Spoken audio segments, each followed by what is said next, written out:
어제 오전 0시 기준 코로나19 국내 확진자는 하루 전보다 74명 늘어난 8,236명입니다. 확진자 증가세는 확실히 둔화되고 있습니다. 하지만 어제 하루 동안 6명의 확진자가 추가로 목숨을 잃었습니다. 코로나19의 치명률은 0.91%로 높아졌습니다. 서울을 비롯한 수도권의 집단 감염도 이어지고 있어서 여전히 안심할 수 없는 상황입니다. 전병률 차의학 전문대학원 예방의학과 교수 자리에 함께했습니다.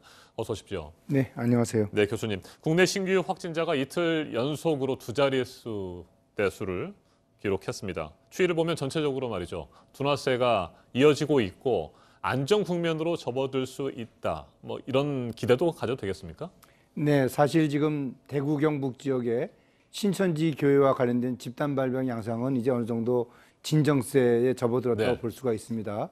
반면 수도권 지역에서 특히 이제 취약 지역이라 할 수 있는 교회라든지 또는 콜센터, 노래방 이런 지역에서 단계적으로 좀 환자가 지금 발생하고 있거든요. 네. 이런 부분들만 좀 더 통제가 된다고 한다면은 훨씬 더 빠른 속도로 안정 국면으로 진입할 수 있을 것으로 예상이 됩니다. 네. 경기도 성남 은혜강 교회 경우에 말이죠. 밤사이에 확진자가 한 명 더 늘어서 48명이 됐습니다. 네. 이 같은 소규모 교회에서 밀접 접촉이 많이 이루어졌을 가능성이 높은 것 같아요. 네, 아무래도 이번 은혜강 이 교회에서의 그 예배 현장을 보게 되면은 네. 일단 그 공간 자체가 상당히 좁고요.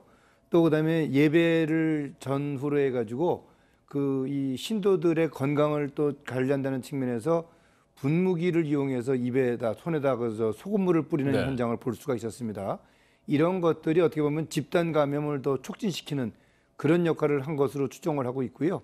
아마도 다른 교회에서도 이렇게 좁은 공간에서 장기간 반복적으로 예배가 진행이 된다고 한다면은 더 많은 감염 상태가 확산될 수 있을 가능성도 있습니다. 네, 분무기로 소금물을 뿌리는 과정에서 이 분무기에 바이러스가 묻어서 다른 사람에게 전파됐을 가능성이 있을까요, 그러면? 네, 그렇습니다. 네. 그 CCTV나 그 사진을 봤을 때 그 확진 판정을 받은 분의 입에 닿았던 분무기가 네.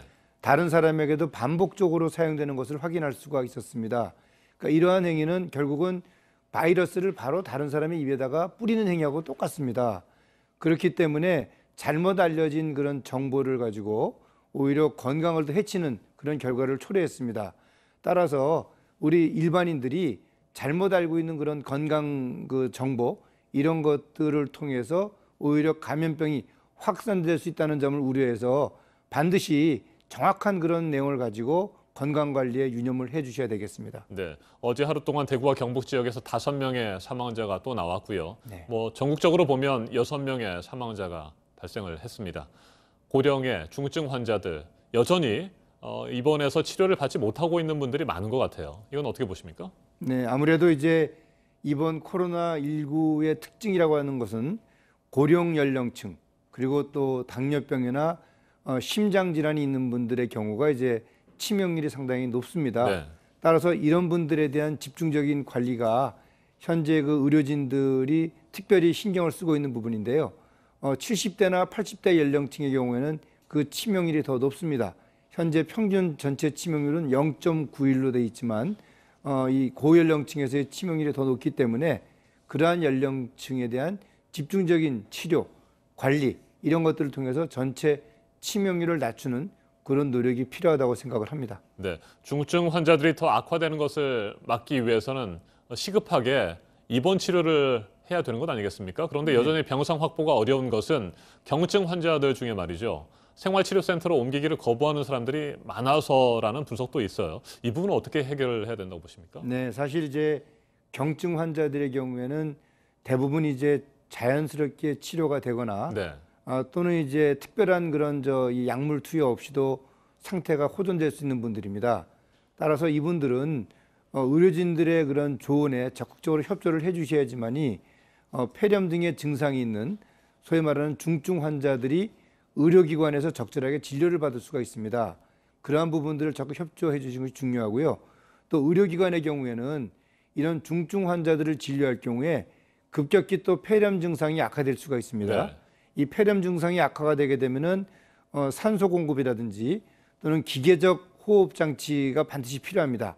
소위 말하는 인공호흡기죠. 그래서 이러한 장비들이 부족하지 않도록 의료기관에 대한 적절한 장비 제공도 정부 당국에서는 하나하나 체크를 해가면서 이 제공을 해주셔야지만이 환자 관리에 만전을 기할 수 있을 것으로 생각을 합니다. 네, 그러니까 경증 환자들의 경우에는 꼭 뭐 음압병상이나 일반 병실에서 치료를 받을 필요가 없기도 하고요. 네. 특히 젊은 사람들의 경우에는 자가 면역 치료가 가능합니까? 뭐 약이라든지 별도의 치료를 받지 않아도 말이죠. 어떻습니까? 일단 그 젊은 분들의 경우에는 네, 우리가 초기에 음압격리병동에서 진료를 했던 그런 경험을 비춰봤을 때 특별한 약물 투여 없이도 본인의 면역 기전으로만 회복이 되는 경우들을 종종 우리가 볼 수가 있었습니다.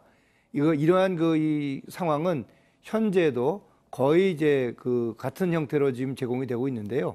따라서 젊고 평소에 건강했던 분들은 굳이 일반 이 음압병리병동이라든지 병원의 중환자실에서 치료하는 것보다는 네. 또 의료진들의 어떤 체력 보강도 위해서 가능하면은 생활치료센터에서 따로 이렇게 모니터링 받도록 하는 것도 좋은 치료 방법이라고 할 수 있겠습니다. 네, 교수님 일부에서는 말이죠. 네. 경제적 손실이나 뭐 피로감 등을 이유로 해서 사회적 거리 두기를 좀 완화할 필요가 있다. 이런 주장도 하고 있습니다. 이에 대해서는 어떻게 생각하세요? 네, 사실 그 중국의 강제적인 봉쇄 정책과 다르게 우리나라의 자발적인 사회적 거리 두기가 상당히 그 전 세계적으로 호평을 받고 있습니다. 네.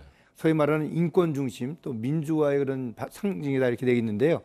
이러한 부분들은 사실 당분간은 좀 더 지속될 필요가 있습니다.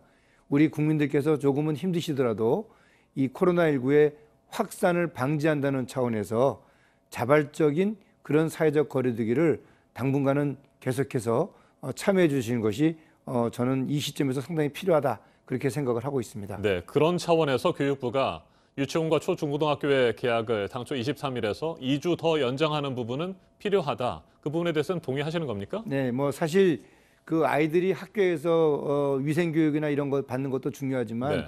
현재 어떤 특수한 지역들에 따라서는 아직까지 학교에 가기는 좀 어려운 그런 부분들도 있습니다.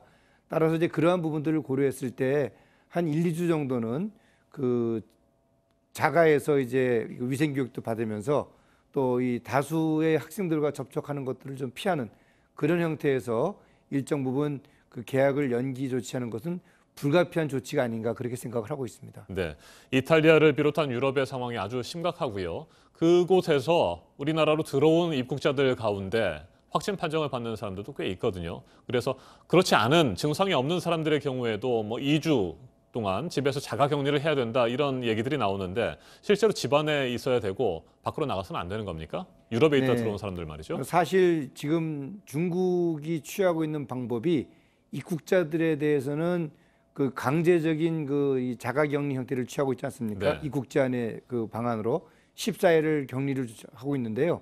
이 부분은 소위 말하는 해외 영입 환자를 사전에 막는 그런 조치라고 할 수 있습니다. 우리나라가 현재 지역적으로 환자가 많이 발생하고 있습니다만은 유럽에서 워낙 환자들이 많이 발생하고 있기 때문에 유럽을 통해서 입국하는 사람들에 대한 그런 이 자가격리 조치가 일정 부분 필요한 부분들이 있습니다. 왜냐하면은 입국 당시에는 무증상 상태일 수도 있고요. 또 실제로 감염이 됐지만 또 증상을 발휘하지 않은 경우가 있기 때문에 네. 그런 부분을 감안했을 때 입국 제한 조치의 일환으로 2주간 자가격리하는 그런 방법도 신중하게 검토해 볼 필요가 있다고 생각을 합니다. 네, 자가 진단 앱을 통해서 건강 상태도 뭐 매일 보고를 해야 되고요. 네. 절대 밖에 나가서는 안 되는 겁니까? 그러면? 사실은 우리가 격리 조치를 한다는 것은 네. 이 외부 활동을 일체 중단하는 걸 의미합니다. 그렇기 때문에 그 강제적인 자가격리 조치를 취한다면은 외부 활동을 중단을 해야 되는 것이 맞는 거고요. 현재와 같은 우리 느슨한 특별검역 조치는 어떻게 보면은 외부 활동도 인정을 하는 이제 그런 형태거든요. 그렇기 때문에 무증상 감염이 우려가 될 수 있는 부분들이 일부 있는 것은 사실입니다.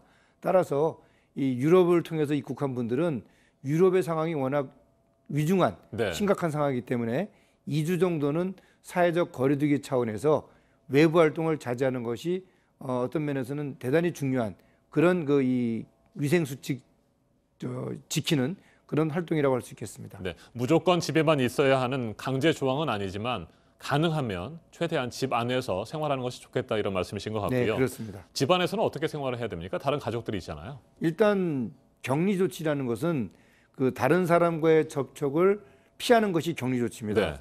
그렇기 때문에 우리 보건당국이 확진 판정을 받은 분에 대한 자가 격리 조치를 취하는 것과 동일한 방법으로 일정한 구역 내에서 다른 사람들과 접촉을 피하고, 그리고 또 가족들의 경우에도 예를 들어서 식사 제공이라든지 또는 뭐 이 세면이라든지 이런 것들에 있어서도 일체 접촉을 안 하는 것이 어떻게 보면은 이 접촉에 의한 환자 발생을 막는 그런 방법이라고 할 수 있겠습니다. 알겠습니다. 오늘 여기까지 듣겠습니다. 전병률 차의학전문대학원 예방의학과 교수였습니다. 말씀 잘 들었습니다. 네.